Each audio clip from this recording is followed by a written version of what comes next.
Page 46, Londonderry Air.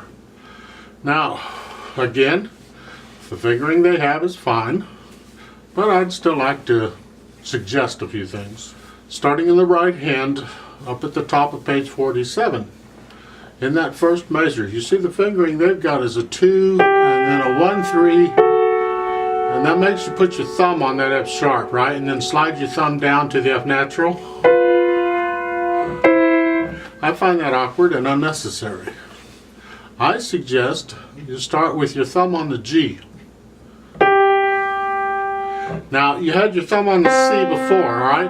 But it's a different phrase. So the time it takes you to move your thumb from here to here is that little bit of silence you want between the phrases, so it works out okay.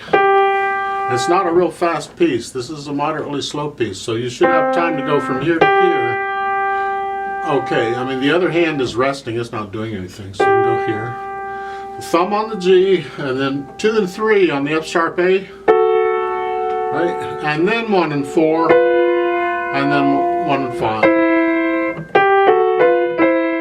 This is a common fingering in this type of pattern, so I think it's a good one. You get the same thing, one line down, second line, first measure, same pattern. Take a look at the last measure of the first line there. In the right hand, they have a 3, 2, and then the 1 will play the C. That's fine fingering. I'm just pointing it out that it's a 3 on the G and then reach out with the 2 to get that one. Down on the third line, after the fermata, you have the 2 little lines. The caesura is what it's called. That's a break. That's just where you stop. So you have fermata, you're going to hold it however long you hold it, and then there's going to be complete silence. It's a pause. It's just a hold. Nothing happens. Just for a moment, and then you'll continue on. And when you continue on, the second finger is playing the B because you're in C position here. So you reach over. Now on the caesura, since I'm here, the fermata I'm going to hold for 2 counts instead of 1 because I'm playing with a metronome. And then for the caesura, or that break, that pause, I'm going to pause for 1 count. So it's going to go 1, 2, pause. And then we're just going to go on. Because I'm playing with a metronome, I need to stay with the metronome. Otherwise, the pause probably wouldn't be quite 1 count. It might be a little less of whatever. It's whatever you feel that it should be. In the left hand, at the top of page 46, it's the first line, last measure. You have a 4 chord. Okay. Now, the first half note is the 4 chord. The second half note, you got to lose the A. Right? It's just. You just drop, you hold down the C and the F, don't play them again, you just release the A. And that's because the right hand's going to play that A. So the left hand's got to get out of the way. Right? So just warning you, get out of the way. Or you'll get trampled on by the right hand thumb. Yeah. Over on page 47, second line, last measure. They have a fingering of a 5 and a 3 on the F sharp, 2 to 1. I disagree with that fingering. This is an arpeggio. This is a very common thing to find in music. And if your hands are big enough, I recommend a 4th finger on the F sharp.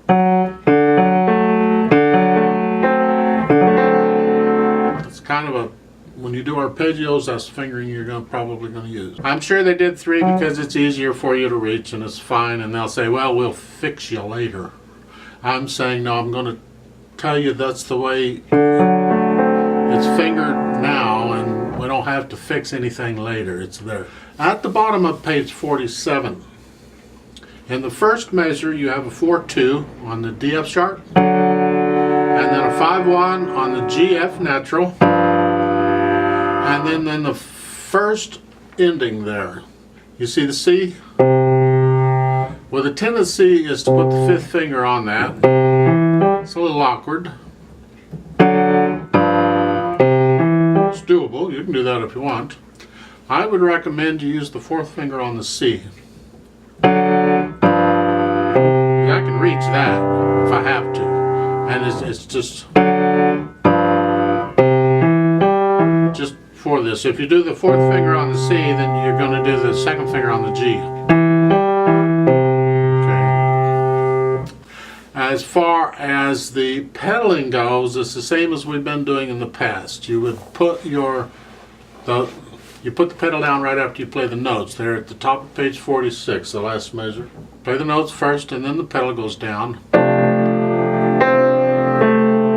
And then in the first measure of the second line, you're going to lift the pedal and the hands up so we get some silence before you go to the next phrase. Right? It works that way throughout this piece, the same style. At the top of page 47, in the second measure, you have pedal up there. This is in the same phrase. We don't want any silence here. So we're going to lift the pedal up immediately after we play the notes in the third measure. It's like an overlap slightly because we want to make sure there's no silence. So to demonstrate that. And right after I play those notes, I lift the pedal up to release the sound. That's the difference between if it's between a phrase or in a phrase or whatever. Page 47, last measure on the second line. You have the pedal down.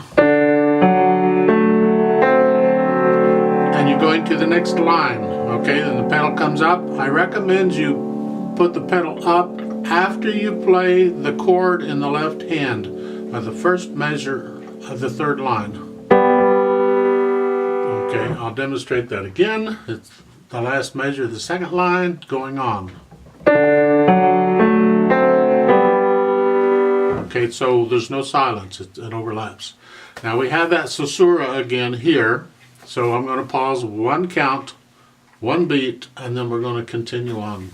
On page 47, it's the third line down, last measure, going on to the fourth line, the two measures there. I recommend overlapping pedal, and they don't indicate overlapping, but I recommend it. So if I demonstrate for you starting after the pause in the third line, the first measure there, you got this.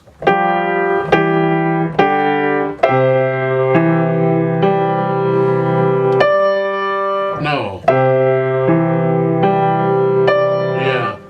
Now in the third line, the second measure, this happens in a couple of places.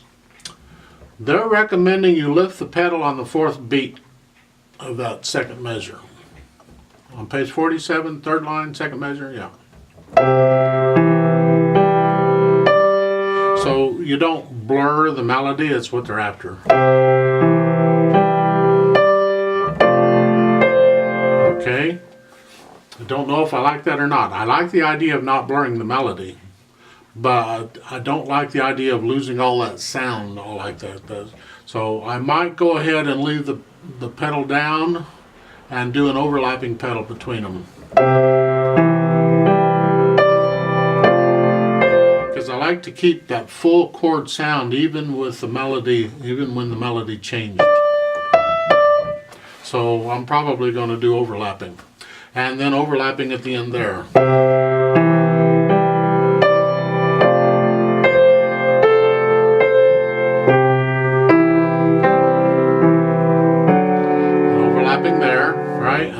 Okay, and then the fermata at the very end, and the second ending I'll hold out for two counts. And that's about all there is to it, real nothing, right? I didn't mention dynamics. You can do the dynamics, they're not hard. There is a retard in it. I'm going to ignore that with a metronome. And there is a slower indication. So you play the last line and a half or so slower than you've been going. I'm going to ignore that because I'm playing with a metronome. You do those on your own. You find all kinds of recordings of this. I don't know if this arrangement is there anywhere on YouTube, but you get the idea what the sound of the song is. Bring out the melody, right? Even when you have multiple notes, try and bring out the melody note, like at the top of page 47, right there. Those are that's the melody. Try and bring out the melody part. Try and where you can play that note a little louder than the other and still get them both down at the same time. It's kind of fun if you think about it to try that stuff. And if you don't think it's fun, then don't think about it. Yeah, 4/4 time, but it has a 3 count pickup. So I'm going to give us 4 plus 1, so it'll be 5 counts. Hand starts here. Then your hand will move around a little bit, so be ready. And the left hand here, foot's on the pedal. Okay. 1, 2, 3, 4, go. 2, 3,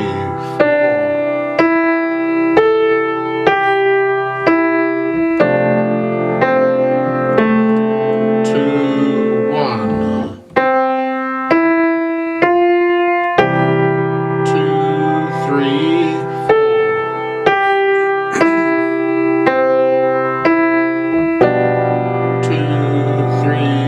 4. 1.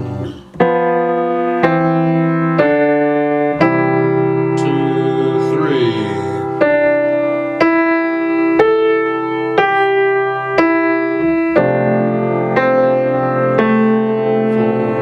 1. 2, 3.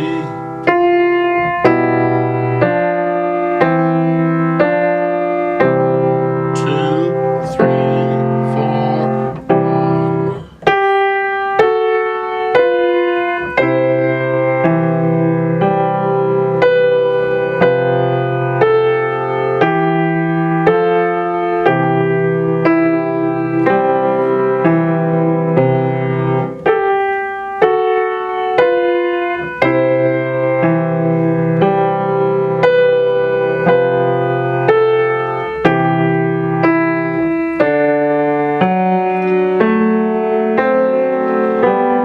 Pause.